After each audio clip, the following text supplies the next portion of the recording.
Welcome to the final virtual town hall of 2021 held by the members of the Board of County Commissioners. I'm Dylan Blaylock with Clackamas County's Public and Government Affairs Department, and I'll be coordinating public comments for tonight's meeting. Tonight's topic is I-205 tolling and the Regional Mobility Pricing Project. Joining us tonight are Chair Tootie Smith and Commissioners Paul Savas and Mark Shull. My thanks to all of you for being here. Tonight, we also have two special guests as well, each of them from the Oregon Department of Transportation, or ODOT. They are Lucinda Broussard, ODOT's Toll Program Director, and Mandy Putney, ODOT's Urban Mobility Office Strategic Initiatives Director. My thanks to both of you for being here as well. Tonight's event is meant to educate residents about what the two transportation projects are, the status of them, and for commissioners to hear your feedback. Here's how tonight is going to work. In a moment, we will hear opening remarks from Madam Chair Smith. After that, our guest from ODOT will provide a presentation. Then we will hear from Commissioner and Vice Chair Savas, the board's transportation liaison. That should take us to a little bit before 6 p.m. when we will switch to the public feedback section of the town hall. At that time, I will instruct attendees how to provide comment. Please know that, judging by the amount of people on the call, we may not get to everyone who wants to give comment, and those who do should be prepared to be brief. Further, please note that the ODOT representatives are our guests, and your comments should be directed towards county commissioners. Tonight's event will go until 7 p.m., and commissioners will have the chance to provide closing thoughts starting about 5 minutes before we finish. The session will be archived to YouTube tomorrow. Also, please remember that the Board of County Commissioners always welcomes public comment on matters of policy and issues that relate to the county if you have further thoughts. You can always email the board at bcc@clackamas.us. We'll put that email address in the chat a little later. And with that, we will hear welcoming comments from Clackamas County Chair Tootie Smith. Madam Chair. Thank you, Dylan, and thank you for all the members of the public for joining us tonight for our latest town hall with our Clackamas County Commissioners. As you know, the topic is tolling and mobility pricing. It's a critical one for this board. It has been an issue that we have been following closely for years, and as we know, it has a direct effect on Clackamas County communities and residents and its cities. While the board has followed this year, this current board, the commissioners before you now, have created a transportation value statement in April to make our feelings apparent on this very complex matter. Dylan is going to share that link to the document in the chat right now. It was included in our promotional materials. I encourage everyone on this call to read over that document if you didn't get a chance before the meeting.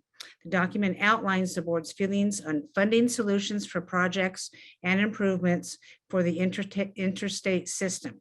Specifically, it outlines our feelings on funding solutions in regards to 1, ensuring a safe, equitable, and regional interstate system. 2, supporting a vibrant economy and ensuring the reliable movement of people and goods.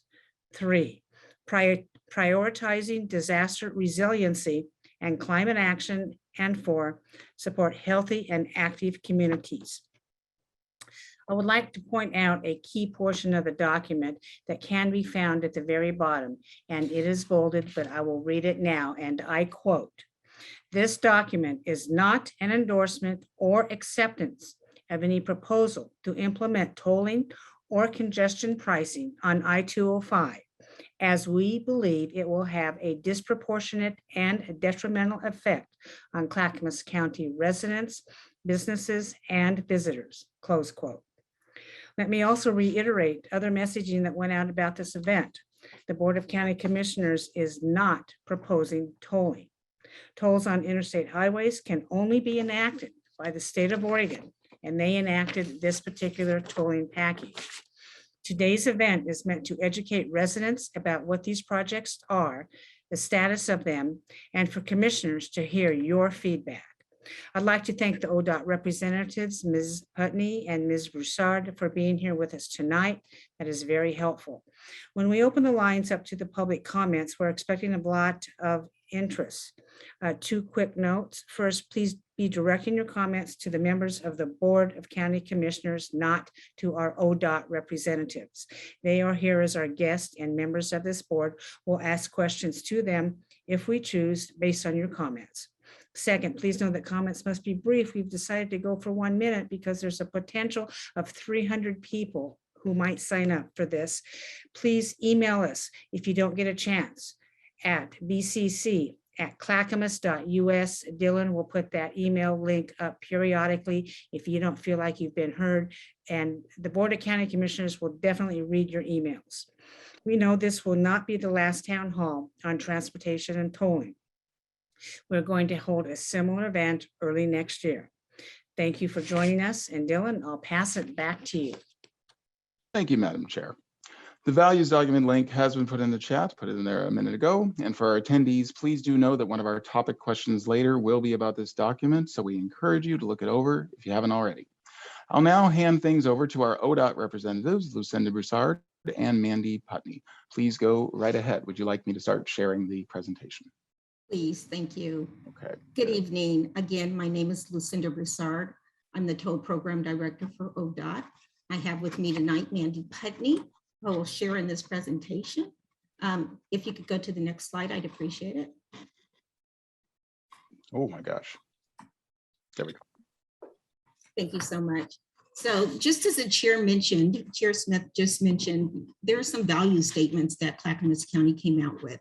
And ODOT actually shares in a lot of those same values. We're interested in the investments that support safe and equitable transportation systems, sustainable systems that are reliable, resilient in the face of natural disaster, and support healthy and active communities and climate actions. But to get to those values, to actually see those materialize, we have to do something to make that happen. And tolling is what's needed. So for the I-205 improvements, it's not possible to do those without doing tolling. So the I-205 toll project is linked directly with the I-205 improvements project. The improvements project, which Mandy will go into in a whole lot more detail, I'm just going to very surface and high level. It's going to contribute to a safer and more reliable transportation system in the county, a more seismically resilient Abernathy Bridge, and support healthy, active communities. It's the same values. We have those values. It will also create a sustainable revenue funding source, which will help us manage congestion as the demand grows in the future. If you can go to the next slide, please.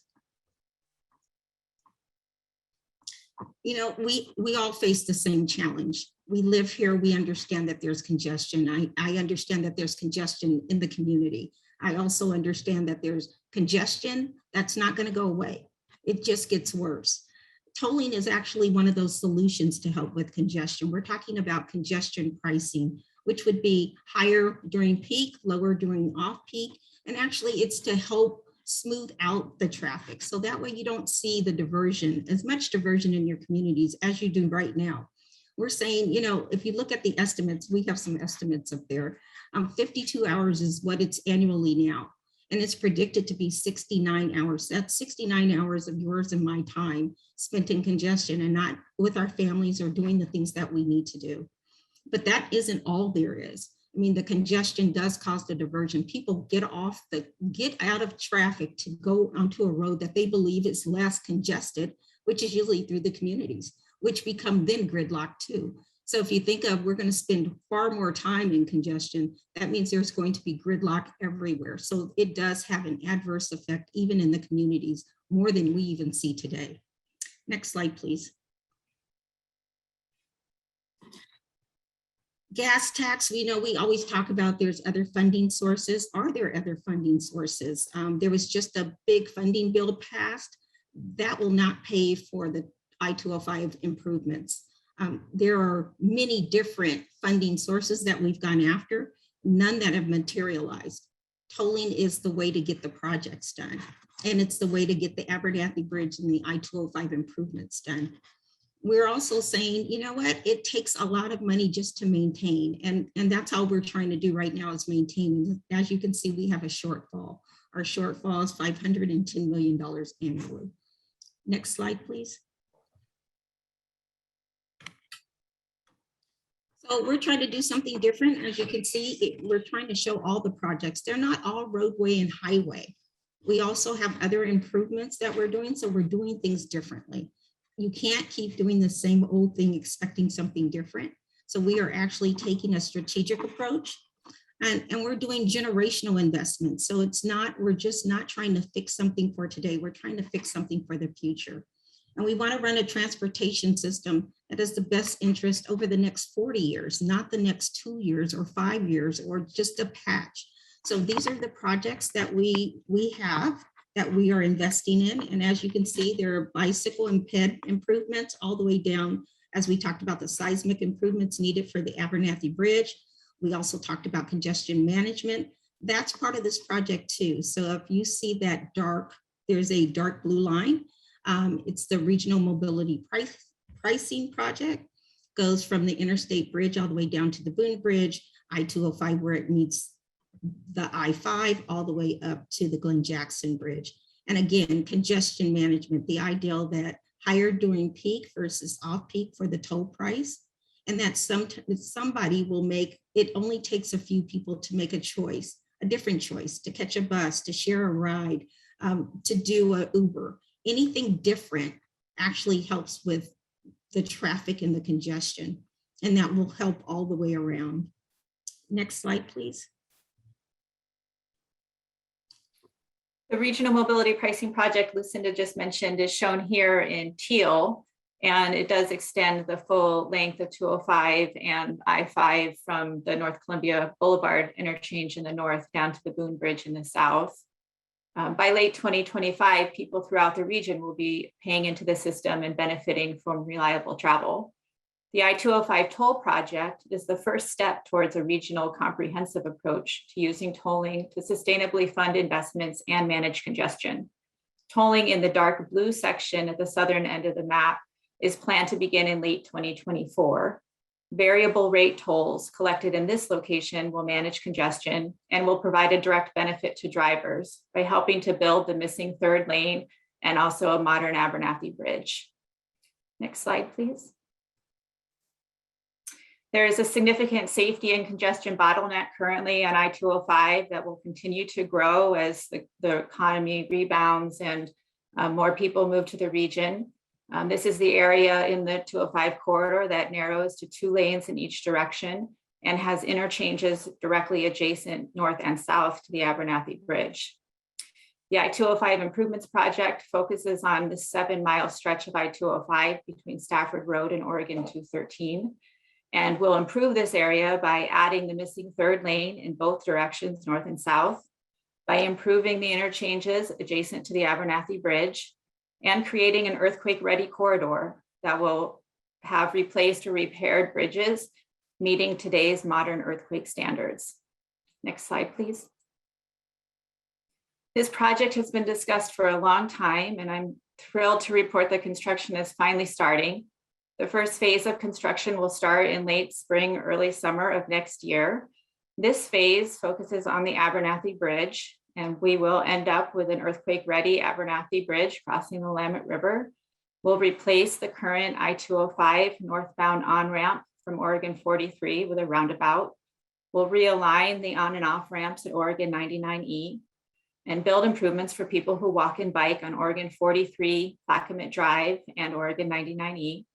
We'll also be installing a sound wall as part of this first phase of the project at exit 9 in Oregon City.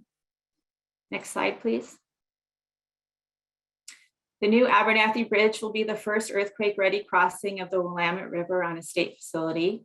As I mentioned, construction begins next summer in 2022 and will be complete in late 2028. Next slide, please. Tolling is new to the region and to the state, and we know that there are many questions and concerns about how tolling will be implemented and how local life could be affected. We've heard these comments and questions. We're actively seeking input at this time. We have Clackamas County voices on our Equity and Mobility Advisory Committee, and we want to continue to hear from all residents as we move forward.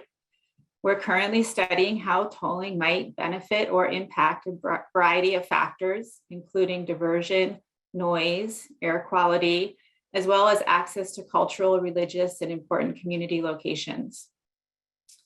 Next slide, please. We also know that we've heard that people want a fair and equitable tolling program, and we are working to address the impacts for people experiencing low income. Over the next year, we'll be seeking input on how equitable income-based tolling will work in Oregon, and encourage you to follow along and participate in this work through our Equity and Mobility Advisory Committee, which meets regularly online, and all these meetings are open to the public. We'll also be holding additional workshops and presentations and providing updates by email and mail. Next slide, please. We know that transportation options are limited in the 205 corridor, and we are actively working with transit agency partners, including Clackamas County Community College, Canby Area Transit, South Clackamas Transportation District, TriMet, and SMART, to evaluate the traffic modeling and analysis for our environmental process. Once we have the data and the traffic findings, we'll work with this group and others to determine the types of multimodal mitigation solutions that could be used to address the impacts that we find. We'll have community discussions in early 2022 to share our findings and hear ideas from residents. And then our draft environmental assessment will be released in mid-2022 for public comment and review. So those are some two timeframes to pay attention to as we move forward. Next slide, please.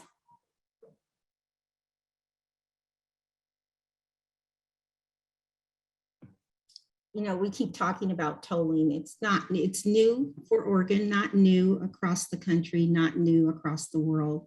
There's tolling in many other countries, but how does it work? I mean, in the old days, it was a peach basket and someone standing out just so you could put your coins in. But nowadays it's all electronic. You don't have to stop. It's at highway speeds. And it's actually captured by a reader that has, if you can see the little, it's called the transponder. That's right next to your rear view mirror that we're trying to show here. It really is, so you can't see it once you put it on. And it actually is connected to an account and deducts the tolls. If you don't have an account, cameras take picture of your license plate and we send a bill and then just pay by mail. It's basically pay by mail. So many different ways, but there's no stopping along the way. You can just keep driving at highway speeds. Next slide, please. I'm going to leave with the last thing. You know, we need the help, but we also realize that if we take no action, we'll be where we are right now. And it will be 10 times worse in a sense. 69 hours annually in your car. Our $510 million that we're talking about today will definitely go up with inflation and with the cost of living. So doing nothing means the project doesn't happen. It means that we don't get to this thrive and innovate stage, but we stay right here at this almost barely maintaining. So tolling is the mechanism to get us to that future that we want to see, the future of less congestion, the future of addressing climate, the future of equity in transportation. So I want to say thank you so much for your time and thank you for allowing us to be here.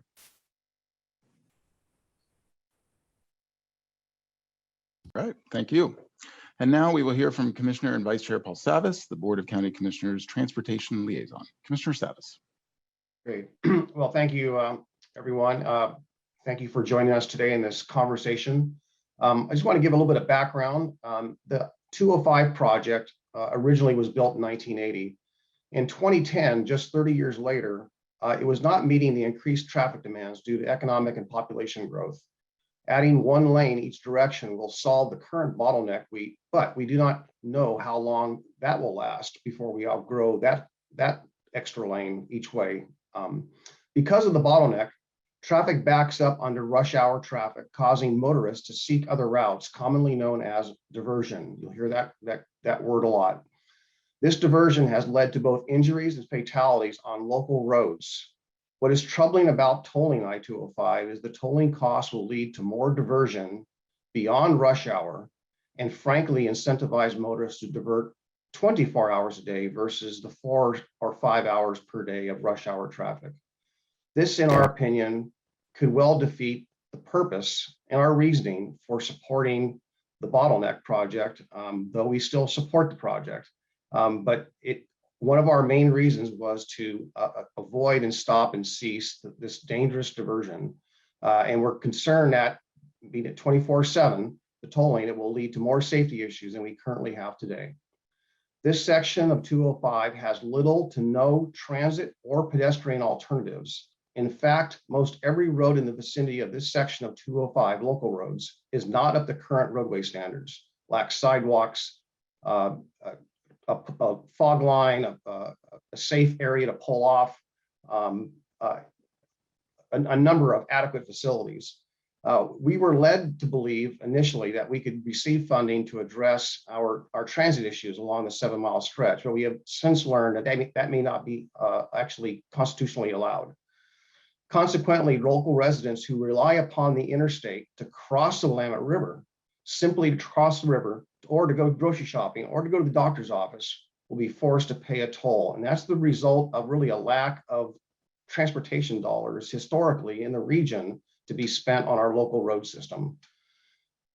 I-5, on the other hand, especially in Portland, near the Rose Quarter bottleneck, has many alternatives. They have eastbound, westbound, northbound, southbound local roads. They have bus service, extensive bus service. They have transit, they have sidewalks. We have nothing close to this level of transportation options along this stretch of I-205. If we are forced into tolling, we ask that any tolling proposal include at least one free lane. That was in a communication we sent years ago. And we ask that tolling of both interstates occur simultaneously. We are concerned about people diverting onto one road or one other interstate over the other, and we feel that might cause some other problems, and including economics. It might affect small businesses. If one freeway or path is tolled, businesses could well suffer if there's another alternative for them to go shopping somewhere else.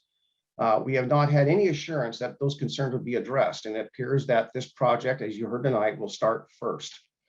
We are also eager to hear your thoughts tonight on this project. The county was not given any choice in this matter or assurances our concerns would be addressed. I believe motorists should have a choice, such as a free travel lane, especially when no viable alternatives exist.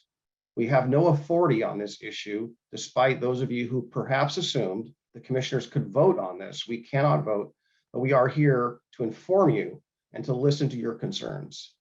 Thanks again for attending, and we are anxious to listen to hear your concerns. Dylan? Thank you, Commissioner Savas. I'd also like to note that Commissioner Sonia Fisher is here, and welcome to her for joining us. Now we will be switching to the public feedback portion of the meeting. Again, questions should be directed to commissioners and comments should be directed to commissioners. Our ODOT guests can turn off their cameras, but they will stay in the background in case commissioners wish to call upon them. Again, I'm going to share the values document link in the chat right now. There we go.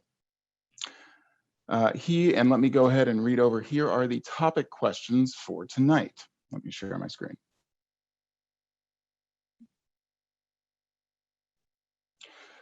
Number 1, Clackamas County Commissioners adopted their values statement in April. What in this document resonates with you and what is missing?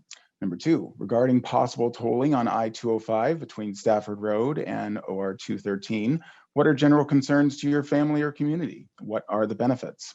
And number 3, regarding possible regional congestion pricing tolling on I-5 and I-205 from Wilsonville to the Columbia River, what are general concerns to your family or community? What are the benefits? If you have a comment to make, please use the raise hand function on Zoom. That could be on the top or bottom of your Zoom screen, depending on your device. If you're on the phone, please hit *9. That lets me know you have a comment. Okay, let's see.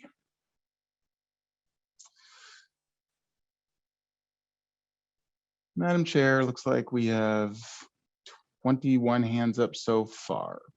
So Go ahead, Dylan. you want to Let's go just- with just the 1 minute? Yeah, let's go with 1 minute. And All right. then if somebody else wants to get in, it'll Okay. give ample opportunity. Very good. So fair warning to all commenters. I will stop your comment at 1 minute, but I will give you a heads up when you have 10 seconds left. So I'll probably try to do this with saying who the person is who we're going to bring over and then letting the next person know. So the first up, their handle is Surja Jahaja, and next up will be Richard Larson. But first, Surja Jaharja, if you could go ahead and unmute yourself. I see you put your hand down, but there you go. You have 1 minute with Clackamas County Commissioners. Go right ahead. Thank you very much. I really applaud this project. This is, you know, really needed to repair the failure of the original design of the freeway to accommodate the traffic. But it should be modified in terms of where the toll need to be placed is going to be in Portland because of several reasons. Number one, you will be able to get better revenue, as well as the major traffic jam in our vicinity is in Portland. And Portland also have other potential options on how to travel in and out of the city. 10 seconds. And also one thing that last but not least, you might want to notice that you're putting the toll in Westland will compromise. Oh, and that's all the time that we have. Again, to everyone who is going to provide a comment, we will cut you off after 1 minute. Sorry, we want to get through as many as possible. Please be brief. Next up is going Dylan. to be, yes. Yeah, Dylan, let's have that person email the rest of his comments in. Yes, and thank you very much, Chair. I will remind everyone, we will go ahead and I'll put the email in the chat in a minute. You are more than welcome, if you cannot get your full comment out or we do not get to your comment, to email the board at bcc@clackamas.us.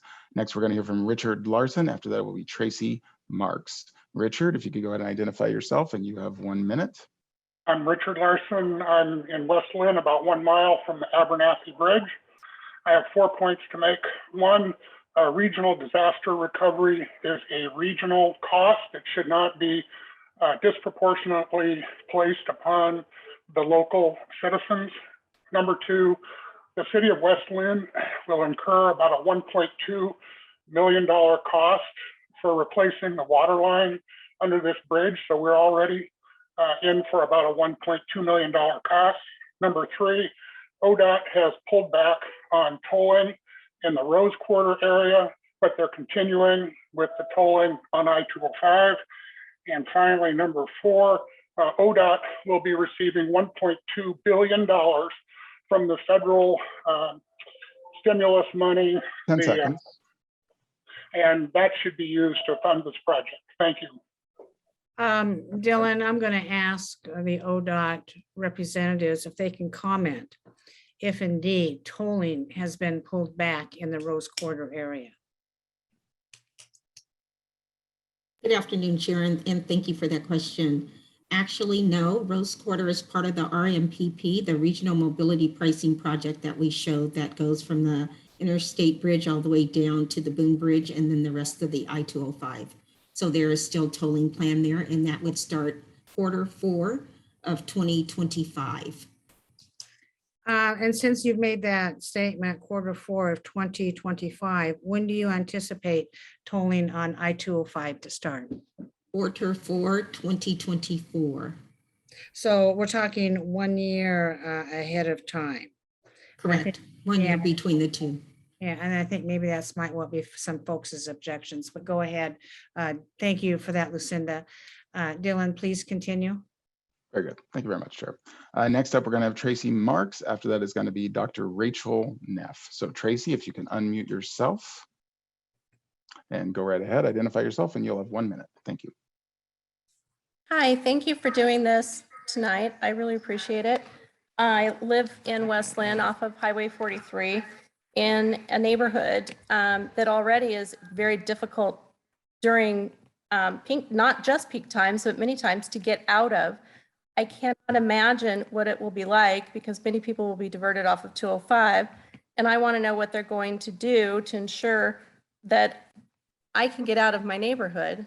Number one. Number two, it's not an equitable decision to do this because the people in Westland and Oregon City but really Westland, because it wraps all the way around, are the ones that are going to hurt the most.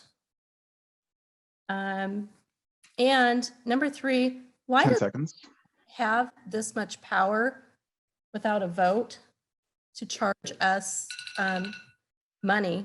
Thank Without you, Tracy. Yeah, Tracy, Dylan, I'm going to interject and ask one of our ODOT guests to explain how tolling has come about and what was the procedure for that.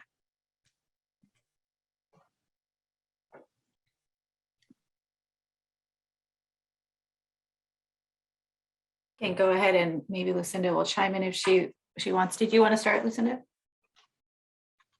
You can start and I'll chime in. Tolling has been a conversation statewide for a number of years now. And then in 2017, there was legislation that directed the department to move forward with evaluation of, it was called value pricing at the time, same term, same meaning in terms of congestion pricing, value pricing, tolling, to look at I-5 and I-205.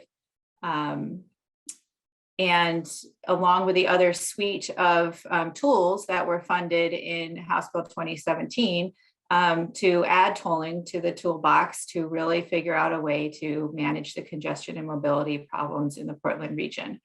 There was a 1.5 year process to look at value pricing on those corridors. There was a policy advisory committee that Clackamas County participated in. And a report to move forward and an application to the Federal Highway Administration to continue to move forward with congestion pricing. And that work has then continued and morphed a little bit. At that point, we were looking at a smaller section on I-5. We heard from many people to continue to look at a broader area of I-5 and I-205 and to really think about a regional approach.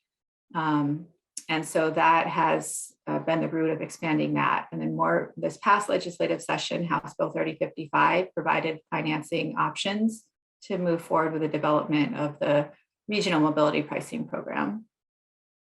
What did I forget, Lucinda? Kathy, you hit it all. It's been in the works for many years. So tolling's not, the ideal of tolling is not new. It's been in the works for at least 15, if not 20 years. Thank you. Dylan, go ahead. Very good. Okay, next up, we're going to have Dr. Rachel Neff. After that, it will be Angela Nyland. But first, Dr. Neff, if you could go ahead, unmute yourself. Very good. Identify yourself, and you'll have 1 minute. Thank you. Hello, my name is Rachel Neff, and I'm a Gladstone resident, and I wanted to bring up a few national studies to talk about to refute some of the points. The first being a 2017 study by Tianwei and Lee, that the negative impacts of tolling on housing prices for single-family homes is greater than the positive impact of traffic congestion. Another is a 2019 study by Matthew Pulugartha that says parallel route reliability decreased significantly during the analysis period, aka the spillover, the diversion was worse with tolling happening. Personally, using transit is to go east-west or to go to Wilsonville or Tualatin from Oregon City or Gladstone is nearly impossible. What is a 20-minute trip now? Takes 1.5 to 3 hours each way, and even worse on a Sunday. So for me to do some of my social activities would be greatly reduced. My access to public spaces in Westland and Oregon City, such as parks and other facilities, would be greatly diminished. This tolling is inequitable, and no place I have lived, El Paso, Gig Harbor, or Seattle, has had all lanes tolled. Thank you, Dr. Neff. And again, Dylan, we've had 2 comments about diversion. I think maybe we have time for either Mandy or Lucinda to comment on that. What are their plans for that?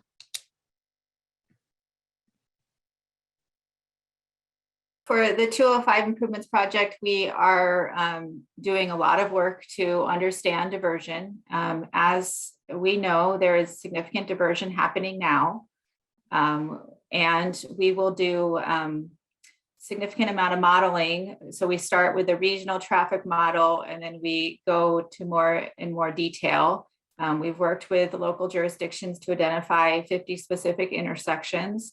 And that will be the work that I mentioned that will be available for public review and discussion early next year.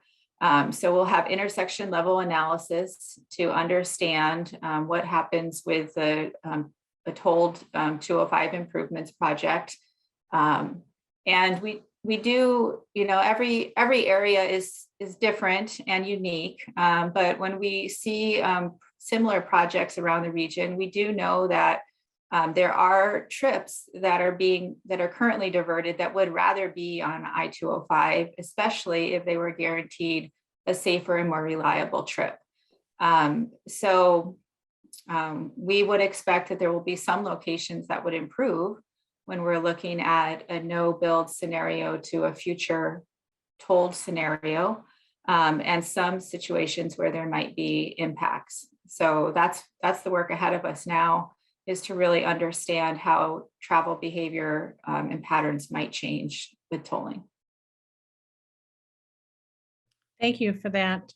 Dylan, please go ahead. Very good.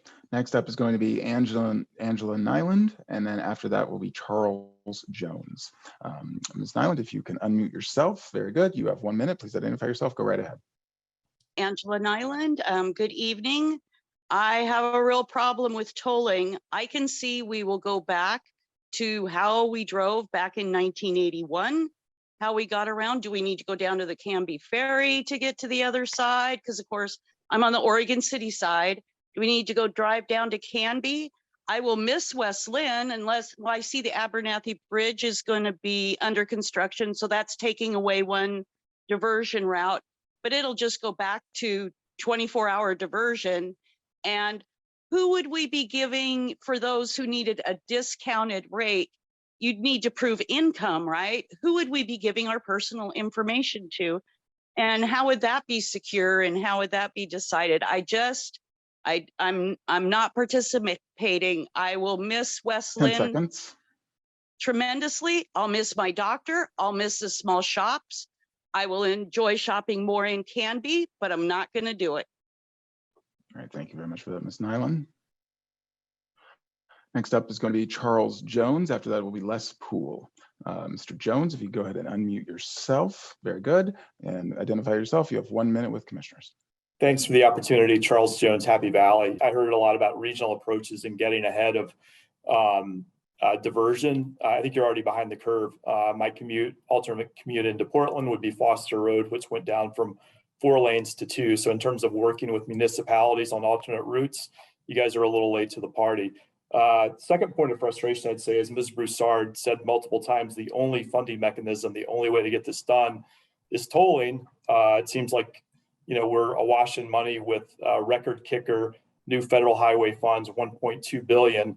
But it seems like ODOT seems to be stuck in the mindset of this is the only solution rather than looking at new ways under the current economic circumstances that have changed dramatically over the last 17 years. Thank you for the opportunity. Very good. Thank you, Mr. Jones. Next up will be Les Poole. After that, it's going to be Dave Farmer. Mr. Poole, if you could go ahead and unmute yourself, and you will have 1 minute. Very good. Yeah, good evening. I've been involved since day one on the tolling and was the person that participated in HB 2017. What's most troubling to me and my family and the folks that are calling is that we're hearing how tolling's been under consideration for years and oh yeah, there was this process going on. What I can assure you is we're all finding out now that there's tremendous frustration and lack of knowledge about what's being planned. And I've heard very little this evening about the long-term plan to charge us to use existing lanes and put the money into a magic pot, which is a completely different use than charging us to increase capacity or build capacity, which is a different issue. 10 seconds.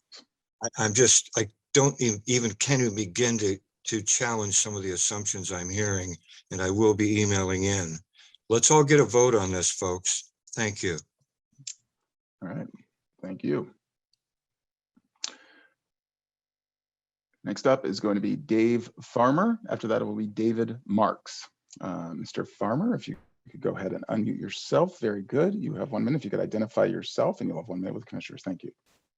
Dave Farmer, I live in Willamette. My biggest concern is the tolls are such a high percentage of wasted money. The collecting of it, that'll go to an out-of-state company. The setup is going to be terribly expensive. A lot of the problem in our area is the slow trucks that cannot maintain their speed on the hills. And everybody likes light rail, I hear, but I would like to know light rail ridership numbers, if they're going up or down, or if it's actually working. And the diversion thing, when the tribes open their culture center and when the new middle school gets built, it's going to be big things. It's unfair to low income people. There's not much mass transit out here. And if one section of I-205 system gets tolled without the other one, the diversion to the other freeway is 10 going seconds. to be really big. So thank you so much. And if you don't have a bank, you can't ride. If you don't have a bank, you. Thank you very much, Mr. Farmer. We have to cut it off there. Appreciate the comment. Next up is going to be David Marks. After that, it's going to be Lauralee Miller. My apologies. But first, David Marks, if you could unmute yourself. Very good. If you could identify yourself, and you'll have 1 minute with Clackamas County Commissioners. Thank you. Oh, Mr. Marks, if you are speaking, we cannot hear you. Okay, we'll come back to you in just 1 minute then. We'll try again, but all right. We'll go to Lauralee Miller. Lauralee Miller, if you could go ahead and, very good. You're on for 1 minute. If you could go ahead and identify yourself, and you're on with commissioners. My name's Lauralee Miller. I'm a 20-year resident of Oregon City. And my question tonight is, commissioners, do you support the current effort to gain the requirement of regional citizen voter approval before any toll can be implemented in Oregon, currently known as Initiative Petition 41, generally being pushed through the www.notollarmy group or www.notoll.army.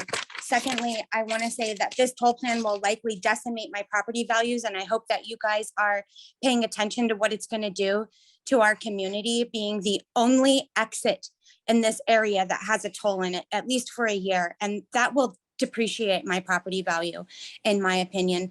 And thirdly, the diversion traffic will be horrendous. And when this is 10 discussed, seconds. often the Oregon City Bridge is used as a diversion, and it has been mentioned that they would toll the Oregon City Bridge. Can you state that that will not happen? All right, we have to leave it there. Thank you very much for the comment, Ms. Miller. Next, we are going to try David Marks again, and after that, we will go to Dane Gresham. But first, let's try David Marks one more time. Want to be sure you can get in, unmute yourself. Very good. Can you go? Can you hear me? Yes, very good. You will have 1 minute with commissioners. Go right ahead. Identify yourself. Thank you. I just want to say, number one, it's unfortunate that ODOT has ignored most of the public comments and have gone ahead with this predatory taxing scheme, in my opinion.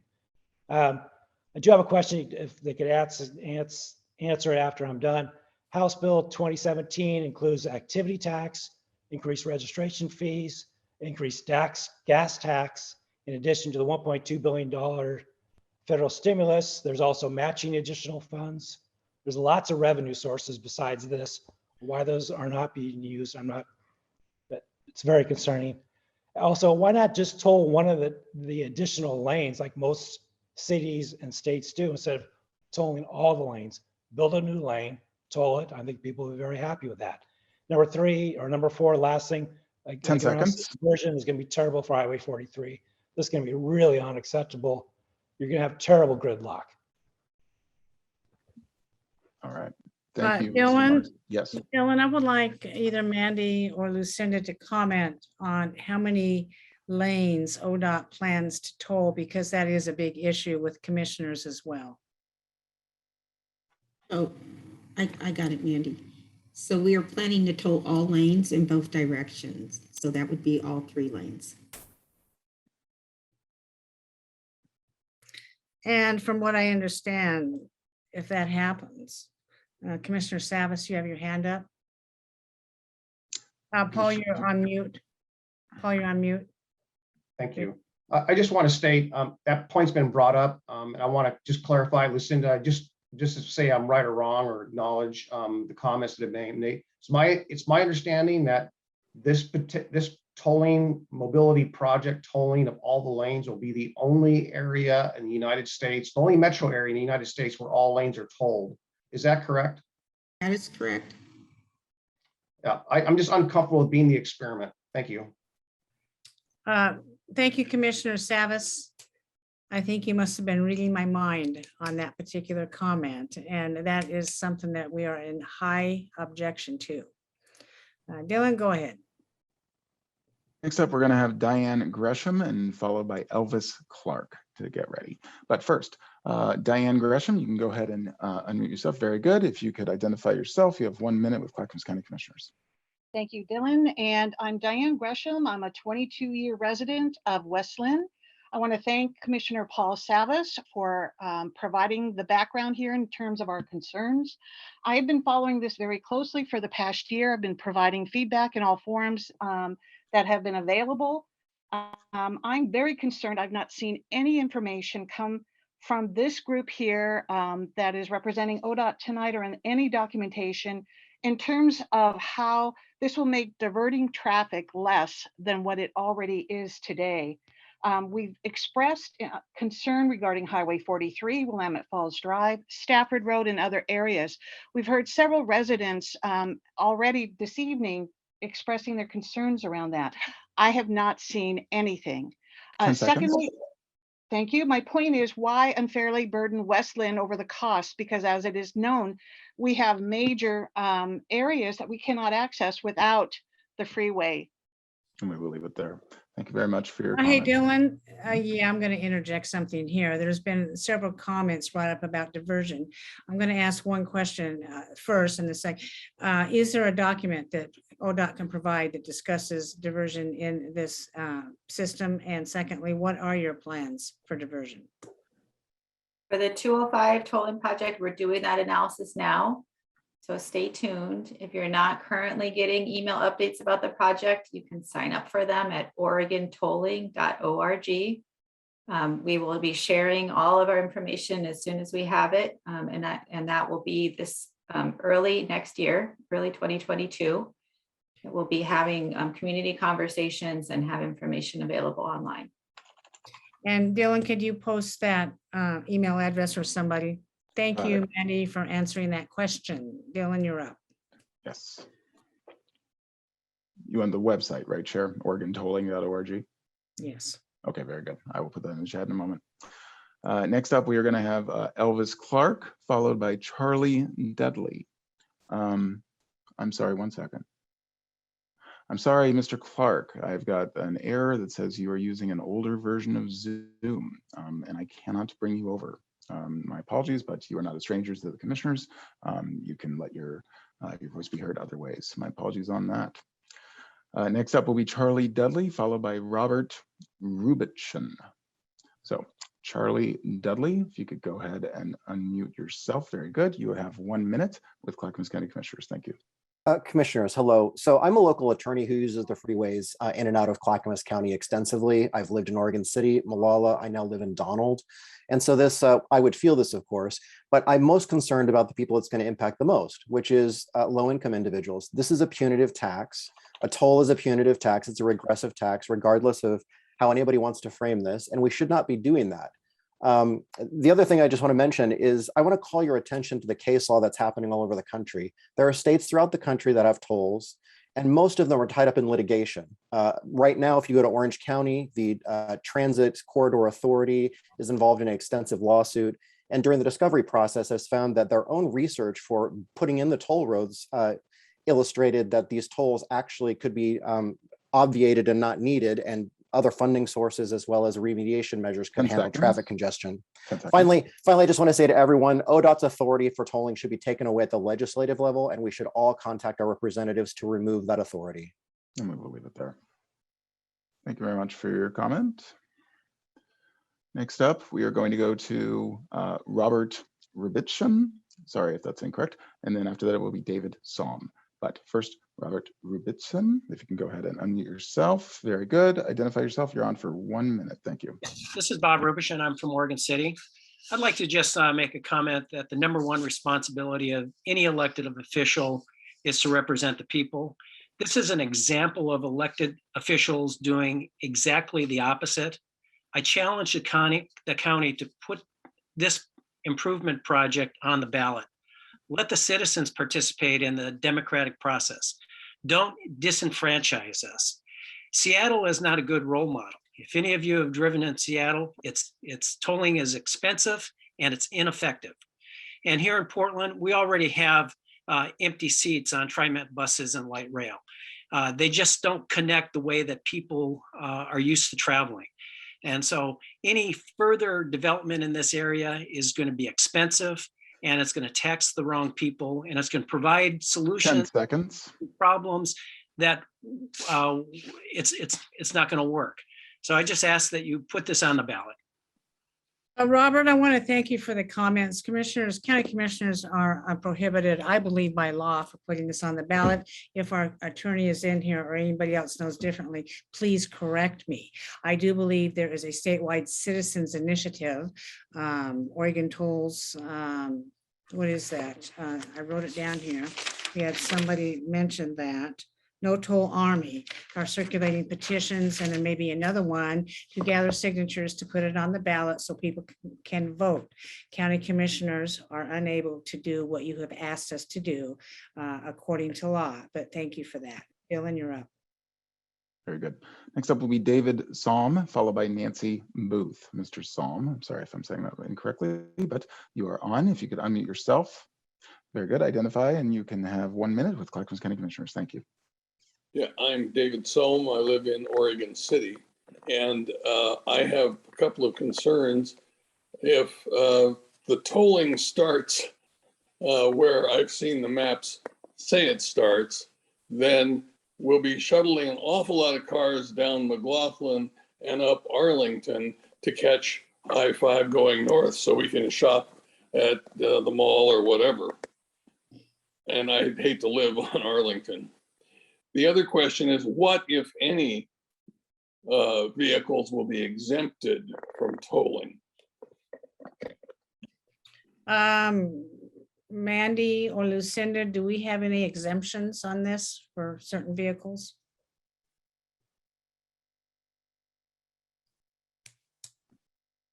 I'm here. Right now, we do not. The Oregon Transportation Commission will determine who is exempt. Thank you for that. Dylan. Very good. Okay, next up will be Nancy Booth, followed by Robert McCarthy. Nancy Booth, if you could go ahead and unmute yourself. Very good. You have 1 minute. Please identify yourself. Thank you.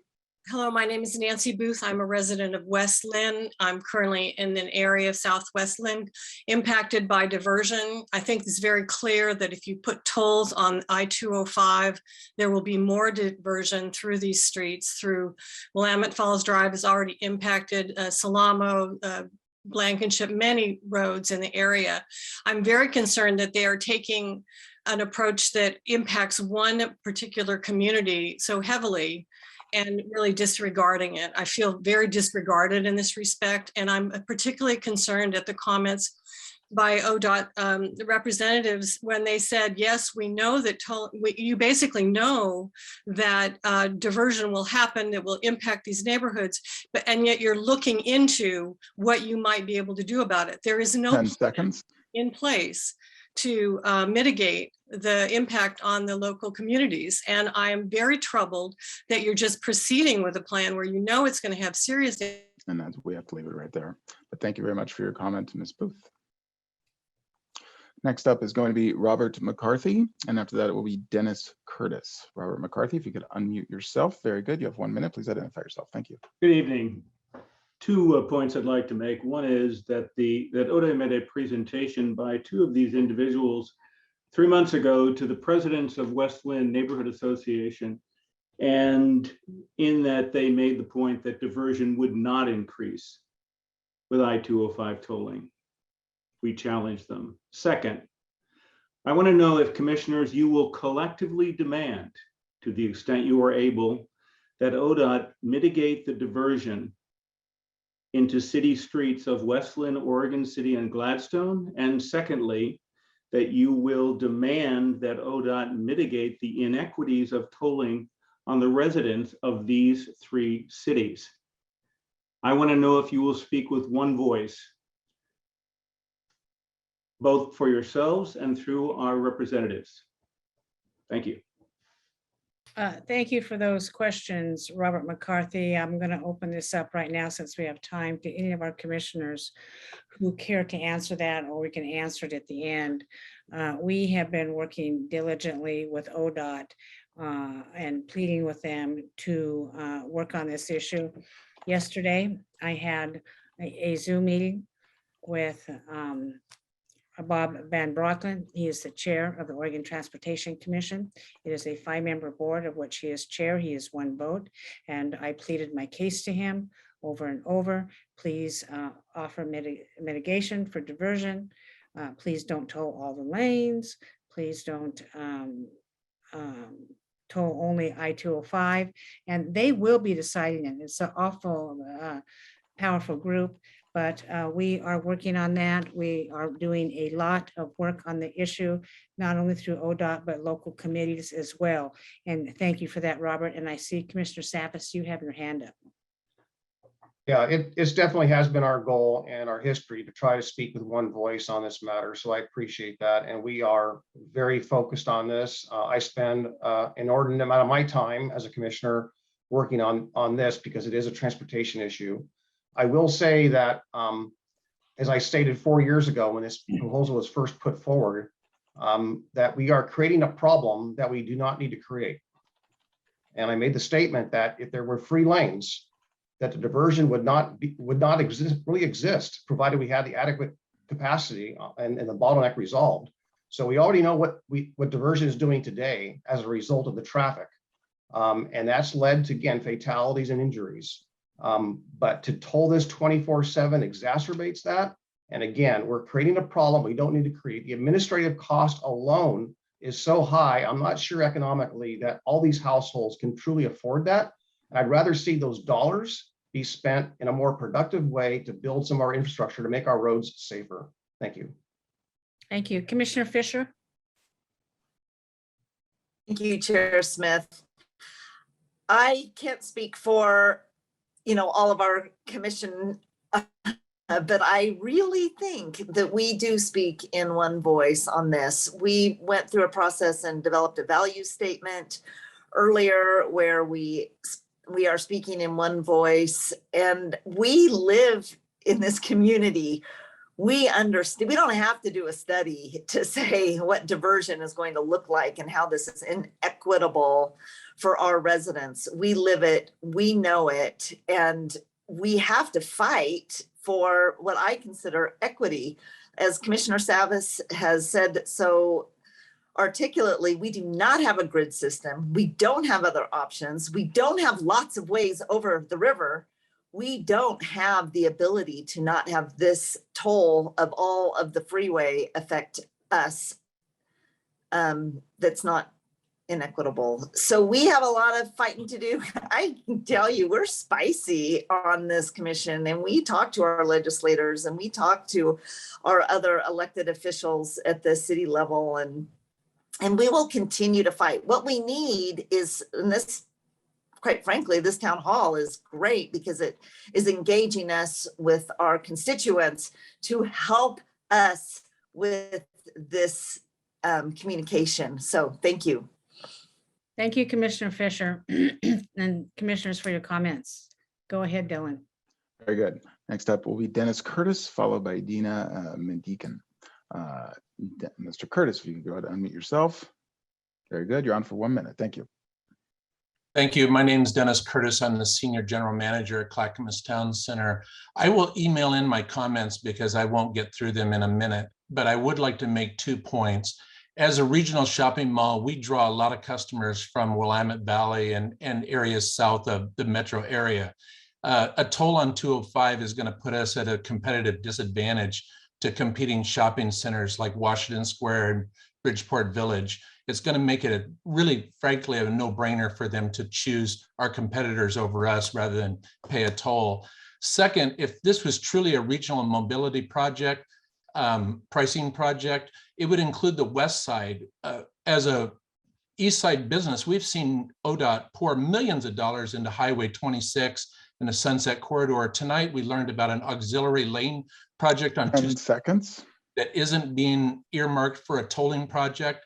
And I think everything in the region needs to be tolled in order for this to be equitable. And we will leave it there. Thank you very much. Dennis, yes, please email us your comments on that. We agree all tollings should start at once, and that was the main point that I made to our Oregon Transportation Commission Chair, Mr. Van Brockland. And equity is having all tolls at the same time. And equity is not tolling all lanes at the same time. I think that is one of the worst plans that any government has ever conceived in as long as I've been alive on this planet. Thank you very much. Dylan, go ahead. Thank you for that, Madam Chair. And again, thank you to all the commenters for keeping the comments to 1 minute. As Madam Chair referenced, we will put the email address for the board into the chat if you do not get a chance to, or you feel your comments are cut short. As Madam Chair stated, the emails do get read. Next up is going to be Dina Mendican, followed by John McCabe. Dina, if you could go ahead and unmute yourself. Very good. You're on for 1 minute. Go right ahead. I would like to say, why would you put a toll in a residential equity or in a residential area? The amount of traffic that will be diverted to residential areas will increase danger to children from increased cars, speeding, traffic buildup causing prolonged bus rides for students to and from school, and impatient drivers zooming past school buses. Westland High School, Athey Creek, and Willamette Primary will be directly impacted by these diversions of traffic trying to miss the 205 tolling. The fact that there is a bottleneck in the Westland area is not necessarily due to a traffic as much as it is to bad planning and a design flaw at the Abernathy Bridge. Why do citizens in Westland, Oregon City, and Gladstone have to pay for the poor planning and design mistakes made by the state of Oregon? 10 seconds. If you want to keep the tolling, why not put it at the beginning of 205 or at the end of 205? Why? Thank you, Dina. We're going to have to leave it there. Thank you very much for the comment. Next up, I think somebody might have dropped out. It's going to be Virginia McQueen, followed by Jenny Cole. Ms. McQueen, if you could go ahead and unmute yourself. Very good. You're on for a minute. Go right ahead. Okay, I live in Westland off of Rosemont, and I know we have traffic diversion all the time during rush hour, people using Rosemont. But what I want to know is, for me, I'm 70. My hospital, my doctors, everything, I have to cross the Abernathy Bridge or the Arch Bridge to get across.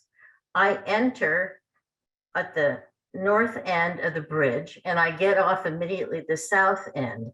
So I feel like it's singled out to pay a toll just to cross the bridge. It's not even any area on either side of the bridge. It's just using the bridge. That has me upset. And I don't like the idea of all lanes being tolled. I mean, even in Renton in Washington, they have one lane that's tolled or 2 lanes that's tolled. And the other thing is we don't have. We're going to have to leave it there. Thank you very much for the comment, Ms. McQueen. Next up is going to be Jenny Cole, followed by Jan Wyman. First up is going to be Jenny Cole. Go right ahead. Ms. Cole, go right ahead. Thank you. Thank you to the board for the town hall today. My name is Jenny Cole. I'm a 24-year resident of Westland, and I learned how to drive on the roads that will be directly affected by this project. I feel deeply disenfranchised by our processes as I have participated in all the public forums, surveys, and commenting opportunities for this project, and yet I continue to see the OTC and ODOT disregard the will of the people. I encourage all listening to visit www.notoll.army to learn more about grassroots efforts against this. We have precedent in the state of Oregon of tolls being used only temporarily to cover the cost of projects, such as the Astoria-Megler Bridge. The tolls on that bridge were removed in 1993. I am wondering if such temporary tolls are being considered for the areas identified, and if not, why? Thank you. Very good. Thank you for that. Thank you. All right. Next up is going to be Jan Wyman, followed by Dale Gunther. Jan, go right ahead. You can unmute yourself. You're on for 1 minute. Go ahead. Thank you. My name is Jan Wyman, and I've lived in West Lynn for just over 40 years. The last 30, I live off of Borland Road near the Stafford exit. And no one's really mentioned this road as a diversion because it's the only way a person who wanted to avoid that toll and go to the Clackamas Town Center would basically parallel I-205 and come on Borland Road, which is a 2-lane highway with no shoulder. It has a ditch for about a mile. There's no road to turn off of once you're on. Once you've passed Eck Road, you're stuck in a single file with other cars going over the Tualatin Bridge at Dollar Street and up into the town of Willamette, which will just be a disaster with this single file situation. I don't think anyone really looked into this. And I hope someone will, because it's, there's no Uber that you can take from our area. There's no bus. It's single file cars that will be trying to get where they want to be. So I appreciate. And we're going to have to leave it there. Thank you very much for the comment. Next up is going to be Dale Gunther, followed by Mindy Garlington. Oh, sorry, Dale. You also have the older version of Zoom. I cannot bring you over. Hey, Dylan, if they have an older version, can they call or they just can't use their video? They might be able to call, but I wouldn't be able to identify who they were based okay. on the phone number. So, Okay. okay. Yeah, but Sorry. again, we will put the email address. In the Mr. Savas, your hand is up. Yeah, I just wanted to build on the comments made by the last caller. Yes, Johnson Road, Borland Road have all been identified. Stafford Road have been identified as routes of diversion, pretty well known. And in particular, the culverts, lack of shoulder has resulted, frankly, a lot of people don't know this, but some of the culverts are so deep that when a car has to swerve off the road to avoid something or they're not paying attention, that results in rollovers. So it's not just an accident or a plowing in. A lot of these result in rollovers, and a lot of those rollovers are fatal. Not all of them, but a lot of them.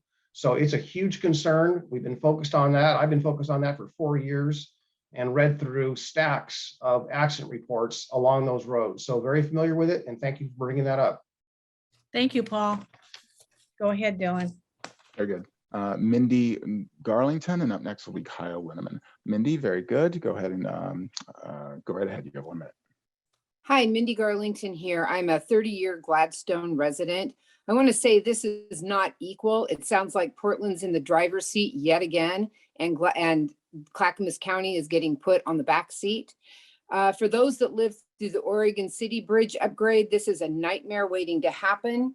Traffic will be horrible during the bridge upgrade. And why would ODOT begin tolling at the same time?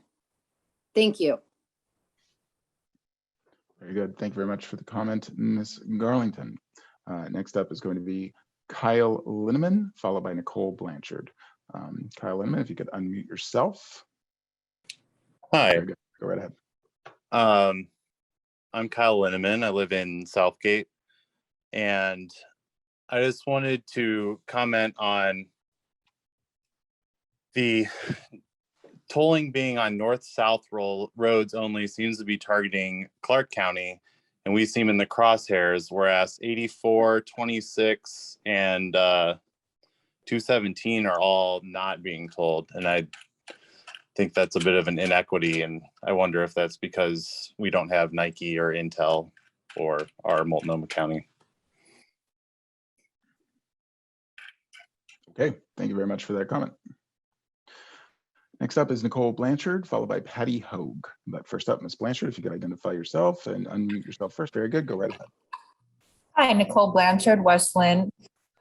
First of all, I'd like to say I'm a licensed professional engineer in the state of Oregon, specializing in transportation with over 20 years of experience. So I come into this with, I would say, relevant experience. First of all, congestion pricing only works with viable transportation options. Numerous studies point to that diversion will happen, especially with all lanes tolled. So with ODOT saying they're looking into diversion at a point where they've already decided to proceed with the project, it is not okay. You don't open a bridge to traffic and then do the calculations. You do the engineering first, and then you proceed with the project. So they're backwards. Lastly, I'd like to ask if Clackamas County has considered legal recourse for the damage that the additional traffic will cause to our already 10 seconds. Standard system. I can give you calculations to show that the added traffic will degrade our roads and cost Clackamas County money. Thank you very Nicole, much. please follow up with an email to this board with the things that you say. Your concept about legal action I hadn't thought of. We're so busy literally fighting this and trying to get our way that we know we can win on this. We can win on the equity issue on this. I, for one, had not considered legal action, but it's an interesting concept. Very good. Next, we will go to Patty Hogue, followed by Mitch Jones. Ms. Hogue, if you could go and unmute yourself. There you go. Go right ahead. Hi, and thank you for the time, you guys. I know that this has been a really big effort for everyone, and I really appreciate it. In fact, I want to ask before I forget, I would really like to know what we can do to help you for you to help us. I think it's really important that we're all involved in this, and I'm really impressed with all of the questions. Most of them actually have been given, so I don't want to, keep on. But I'm here in Oak Lodge, unincorporated area. Also lived in Lake Oswego. I own a business in Lake Oswego. I cannot even tell you as a small business owner what this is going to do to small businesses. It's also an inequity for people on limited incomes. This is just a nightmare, and it's like getting the cart before the horse. Like the last caller even said, it's just absolutely a nightmare. It's a bad plan. Do it, but do it. 10 seconds. I'm good. Great. Thank you. Patty, thanks for that. I think what the citizens can do is they can continue to send emails to the Oregon Transportation System and to ODOT, to any government agency that will listen. We're listening. We get a lot of emails. We're answering them. And I know the answers that we're giving aren't acceptable. For instance, we're getting emails to tell the Board of County Commissioners to vote no. That will have no effect on this. We have no jurisdiction. What we're trying to do for our town hall tonight and future town halls is to give you folks a voice and opportunity to tell us, and therefore we'll relay this information, I hope, onto the people making the decision. And we have some ODOT folks here tonight who can certainly do that. I know they're listening. I know they're intelligent people, and hopefully they can, find a way to get us through this. Join any of your grassroots organizations or groups that you agree with on this issue, and just keep moving it forward, and send emails and phone calls. Thank you. Commissioners, do you have any other comments on what they can do? So sorry, I can't raise my hand. I think connecting with legislators is really important, and they can help us as well, because I know there's a concern of all of our elected officials. So don't just talk to us, talk to your city councilors, talk to state representatives, state senators. That's important. Good idea. Thank you, Commissioner Fisher. Dylan, go ahead. Very good. Mitch Jones, you are up, and Paul Edgar, you are next. So if you can unmute yourself, Mitch Jones, go right ahead. You have a minute. Go. Hi, this is Mitch Jones. I'm speaking for myself, but I am a member of the Tualatin Valley Stafford Community Planning Organization, and we are just the rural area just west of West Lynn. And I happen to live on the Stafford, Eck Road, Borland, Willamette Falls area. And we already have a huge problem with diversion of traffic. And the Stafford Road will definitely be an exit road to try to miss the toll. And it's going to be a huge problem. I find it quite astounding, really, that we haven't had a study so far to find out how the diversion work. I mean, it's been going on for years, And there's no study out that says how they're going to handle this and what the implications are. It's very actually just disturbing. So 10 seconds. And I just want to thank the board and the commissioners for their involvement and support to try and figure out what the best options are. Thank you very much. Very good. Thank you for the comment. Next, we are going to go to Paul Edgar, followed by Charles Ormsby. But first, Paul Edgar, if you can go ahead and unmute yourself. Okay, very good. Go right ahead. Thank you, everyone. Most of you know me. I care. First of all, this is disproportionate for Clackamas County, period. It hurts us, hurts our businesses. But just think of the diversion across the old bridge into Oregon City when it quadruples and Highway 99E is brought to a dead stop because the traffic goes through the maze and ends up stopping right at Main Street and Highway 99E. That's where 90% of it goes. And then nobody moves from Canby. So any of these places, it'll kill downtown Oregon City. Is there any equity in that? Is there any? None. So please, everyone, think about https:// no-tolls. And we'll leave it there. Thank you very much for the comment.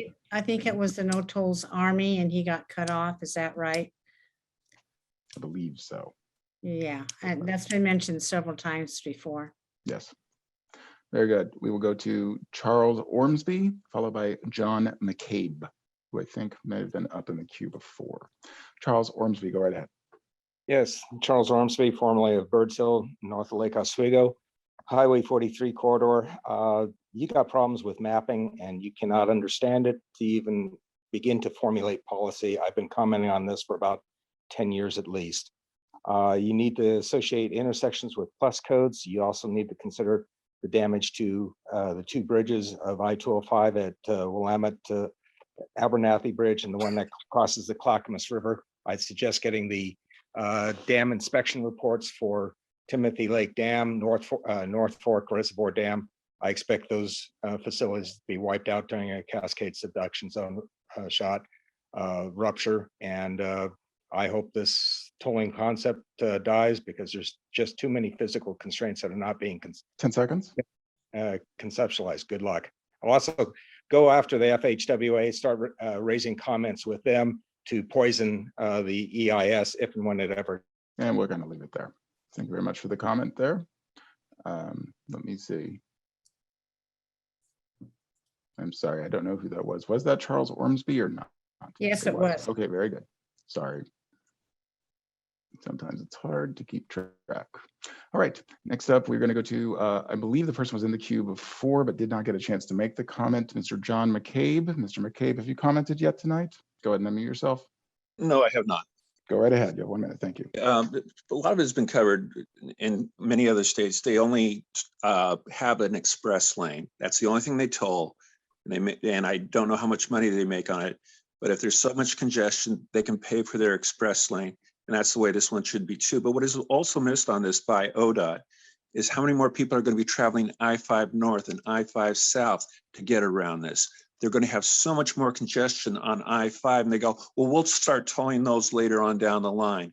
There is no forced thought on this. And I guess what I feel worse about what we've heard tonight is the lack of compromise by ODOT. If we live here, we know what's going to happen. It is horrible that they're not listening to us. They must learn to compromise. Thank you. Thank you very much for that, Mr. McCabe. All right, next up, we're going to go to Councilor Rory Bielowski, who I believe is from West Lynn. And then in the queue after that, it looks like Senator Bill Kennemer. But first, we'll go to the councilor, if I'm getting that right. Go right ahead. Hi, folks. Can you hear me? Yes, go right ahead. Thank you. Thank you so much for having this listening session and good to see all of you commissioners. I just have a couple of things to share. I understand we need to fund infrastructure projects, but there has to be another way other than tolling. And ODOT told the Westland City Council that toll funds collected on 205 in our corridor will stay there. So funds will be used to pay for the I-205 project that we all know about. But the question is, what happens when the 205 project is done? and funded. Do tolls go away or do they stay? And I asked ODOT that, and they said that will be set by the Transportation Commission. So one thing we can push for, to the extent we can't stop tolls, is to make sure that the tolls sunset when the project is completed, that they're funding in our corridor. We just have to use logic here. If you have one bridge that costs money to cross and one that's free. 10 seconds, Counselor.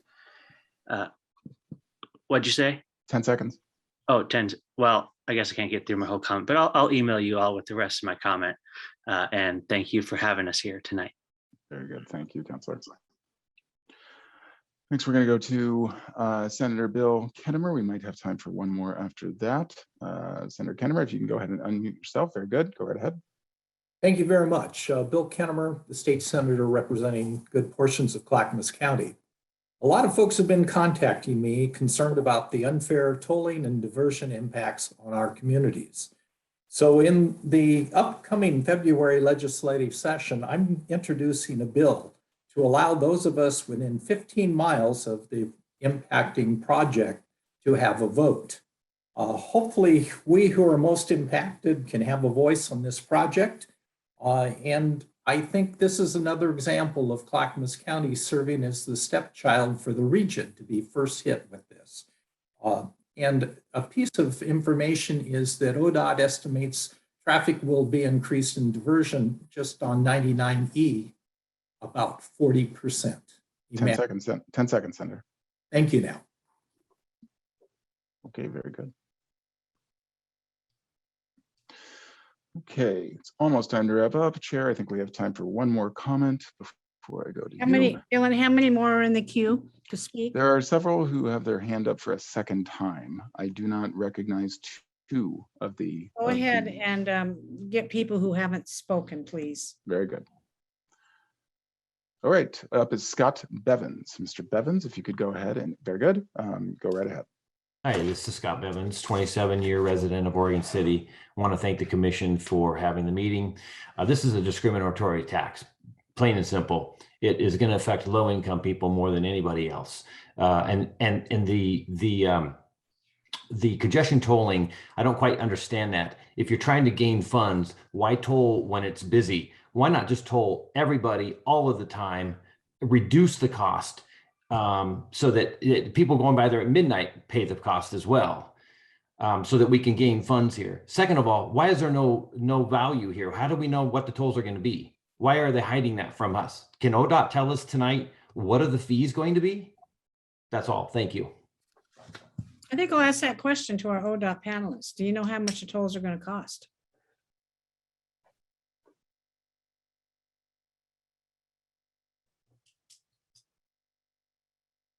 Mindy?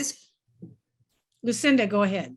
It's like who's jumping in first. I am. So thank you for that question. We don't know what the toll will be right now. We will know 6 months before we implement. Right now, we are going through the NEPA process, or the National Environmental Policy Act, through FHWA. We do not have that information. Thank you. Dylan.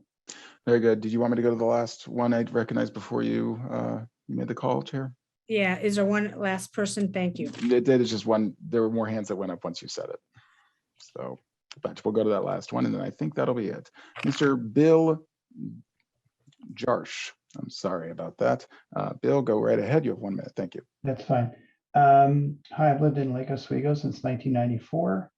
I grew up in the New York metro area. I'm very familiar with tolling, including the New York State Thruway. I'll just say I did a lot of research in 2012. A GAO studied 9 peak pricing programs throughout the country. The travel time, speed did not increase. There's no evidence of changes in transit ridership, no increase of throughput of people and vehicles on these roads. They said there's not much diversion, but they didn't toll every single lane and any of these projects. I mean, that's obvious. Some success in the study of reducing congestion. They did notice equity issues. Higher income people are able to take advantage or use tolls. 10 seconds. What I really want to say is the horse before the cart. During the pandemic, we saw traffic reduce greatly, and it would be really. And that's where we have to leave it. Thank you very much for your comment, Mr. Jarsh. Okay, I think we're going to go ahead and leave it there to give enough time to commissioners to give parting thoughts, as Madam Chair said earlier today. Before I pass it to her, I would like to thank her and the other commissioners for joining us tonight, as well as Ms. Putney and Ms. Broussard from ODOT. And again, if you have further thoughts that you would like the board to know, you can always email them at bcc@clackamas.us. We just put that in the chat a minute ago. Lastly, as Madam Chair referenced earlier, the board has plans to take up tolling and related topics again at a town hall sometime early next year. If you would like to be kept aware of these town hall notifications, please be sure to sign up on our email updates page, specifically the monthly e-newsletter or the Board of County Commissioners list should do it. I will share that link in the chat in a moment. That is all from me. Madam Chair. Thank you, Dylan. Commissioners, you have an opportunity to speak. Commissioner Shaw, I'm going to start with you. Yes, thank you, Chair Smith. The I-205 improvement project is needed to reduce travel time and spur the economy, but tolling does not do this. Concrete and steel projects do. Clackamas County residents are concerned that after paying hundreds of millions of dollars in fuel taxes and other taxes meant for transportation improvements, they are now facing the cost of tolling on their only main east-west corridor across the Willamette, on all lanes, no less. ODOT needs to refocus its priorities on critical projects like the I-205. The potential for tolling to go wrong is great, as ODOT struggles with how tolling will be implemented and what it will cost. We see other states like Pennsylvania that has used tolling for decades with ever increasing costs to administer tolling and ever decreasing dollars going to actual highway improvements. We understand that up to 30% plus of every tolling dollar may be going to administrative overhead. What will go to real concrete and steel projects that will actually reduce travel times and make the lives of our people better, not just more expensive. Our roads are a public good that any citizen must be able to access at any time, regardless of their ability to pay a toll. Before tolling the people must have the opportunity to vote on the tolling issue.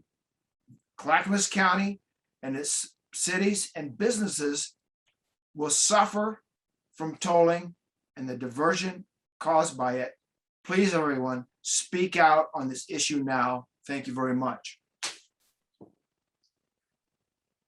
Yes, thank you, Commissioner Shaw. All commissioners will get an opportunity. Commissioner Fisher, you're next. Thank you, Chair Smith.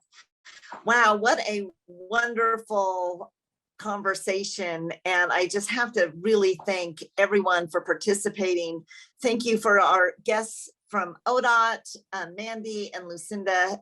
Not an easy crowd this evening to hear from. We have a lot of concerns here in Clackamas County. But I tell you, this type of engagement is where we as leaders can coalesce around what kind of actions we need to take. And just in this little conversation, I'm just thinking of stuff, and I give Chair Smith a text and say, hey, maybe we need to be thinking about a bill that we know you can't toll all lanes. And then as I'm texting her that, our Senator Bill Kennemer is chiming in saying, you know, I'm going to be introducing a bill and make sure that the people have a voice.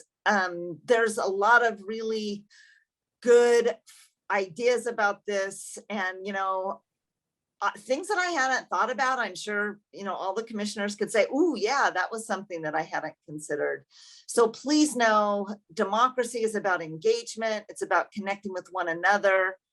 We really shouldn't tolerate a state commission making such decisions that will so disproportionately affect the lives of our residents. At the beginning of when I heard that tolling was with House Bill 2017, I just thought, okay, well, fine, they can toll, but they have to exempt every Clackamas County resident.